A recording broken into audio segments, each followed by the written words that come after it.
Susan B. Anthony Museum. After the Civil War, women's rights became a very important subject, and Susan B. Anthony paved the way for this movement. She was one of the first leaders of the women's rights movement, and she was also an abolitionist. She was brought up in a Quaker family with long activist traditions. Early in life, she developed a sense of justice and moral zeal. She became active in the temperance movement, but because she was a woman, she couldn't go to any of the rallies. In 1852, she joined the women's rights movement with Elizabeth Cady Stanton. The main document in the women's rights movement was the Declaration of Sentiments and Revolutions. The Declaration was written on July 19th during the Seneca Falls Convention. This document allowed for what was later known as the women's suffrage movement. One of the main problems for women was that they had all the responsibilities as citizens, but none of the rights. The Declaration of the Seneca Falls Convention, using the model of the U.S. Declaration of Independence, forthrightly demanded that the rights of women as right-bearing individuals be acknowledged and respected by society. It was signed by 68 women and 32 men.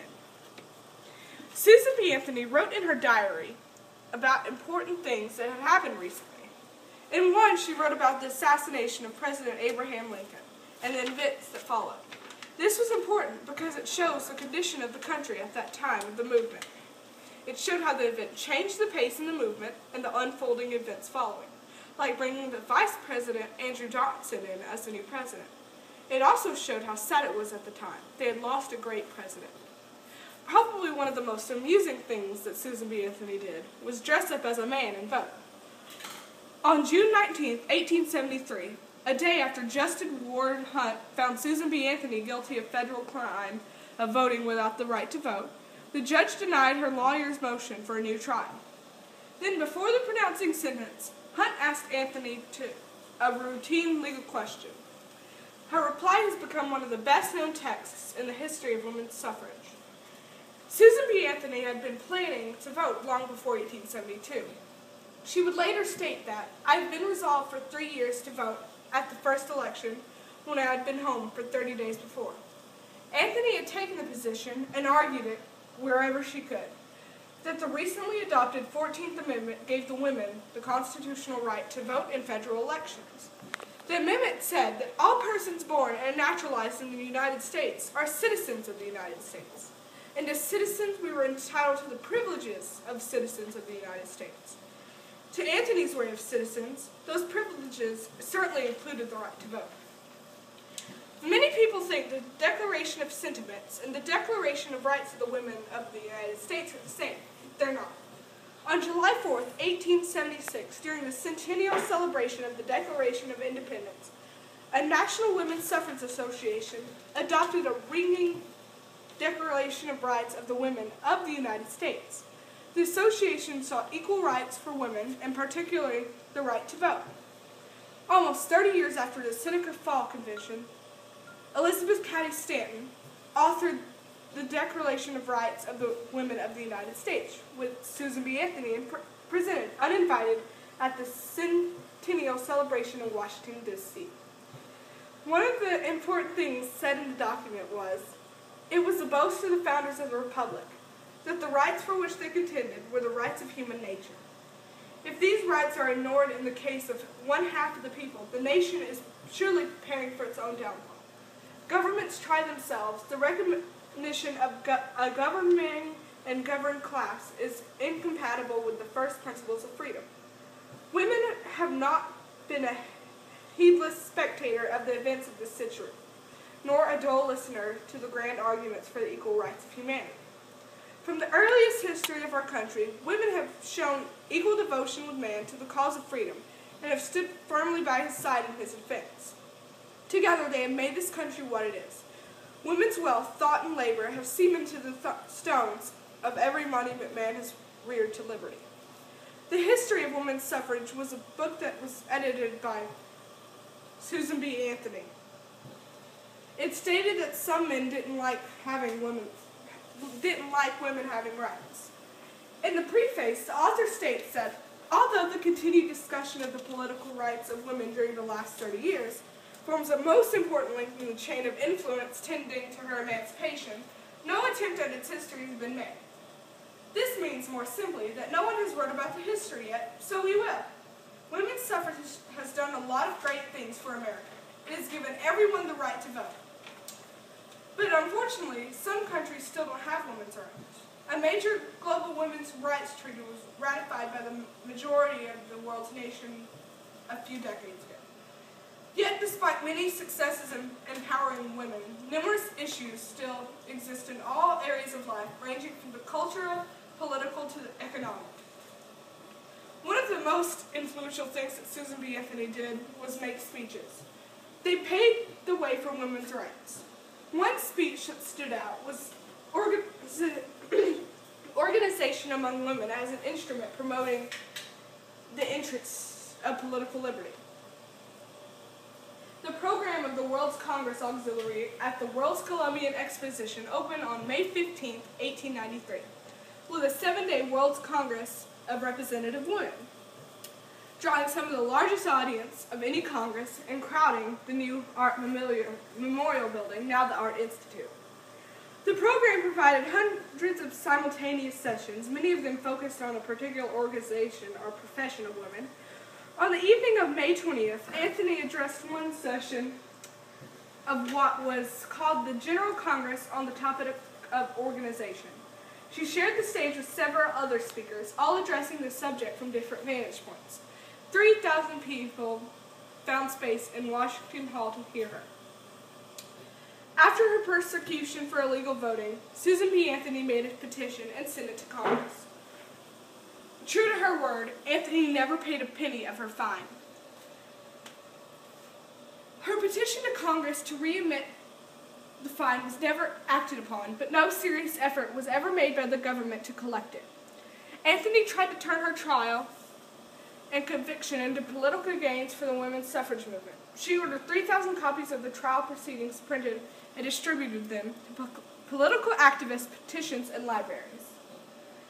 Susan B. Anthony was adored by many people. A lot of people wrote her poems and letters.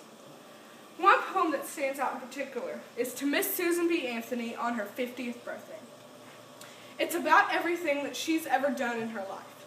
It's very inspirational. One of the most interesting quotes in the poem is, "We touch our caps and place tonight the victor's wreath upon her, the woman who outranks us all in courage and in honor.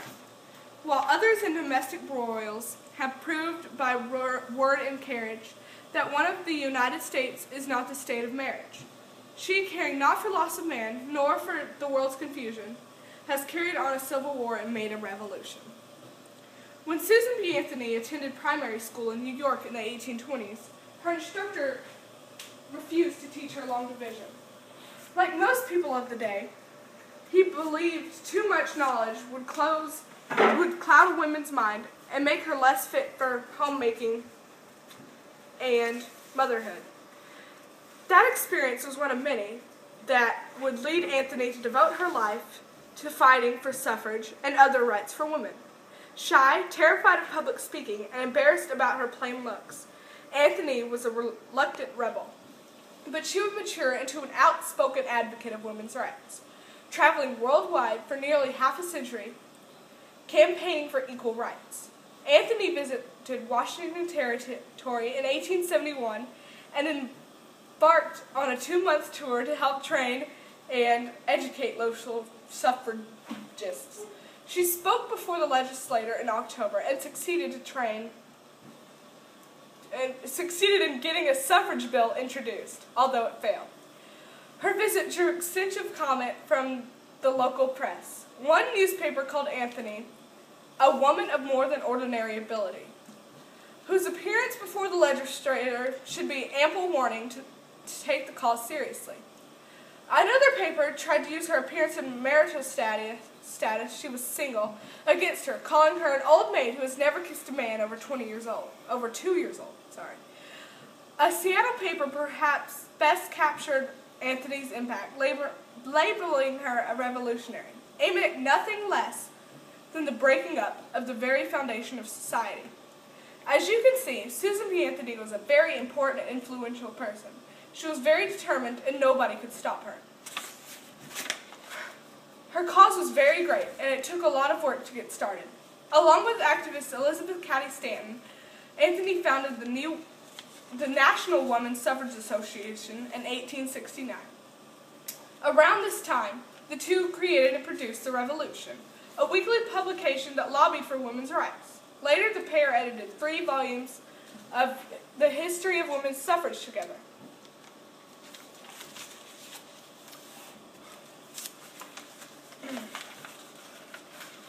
Elizabeth Cady Stanton was a very, very, very important person, and she was very influential.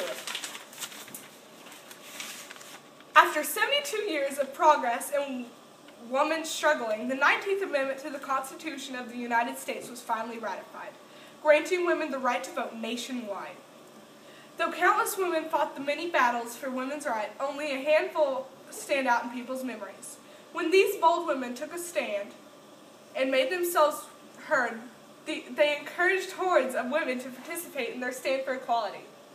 These women were Elizabeth Cady Stanton, Susan B. Anthony, and Lucretia Mott.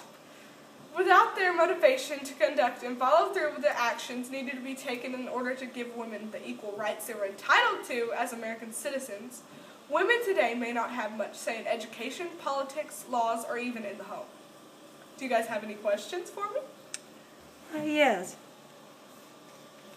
Why did women want the rights so bad?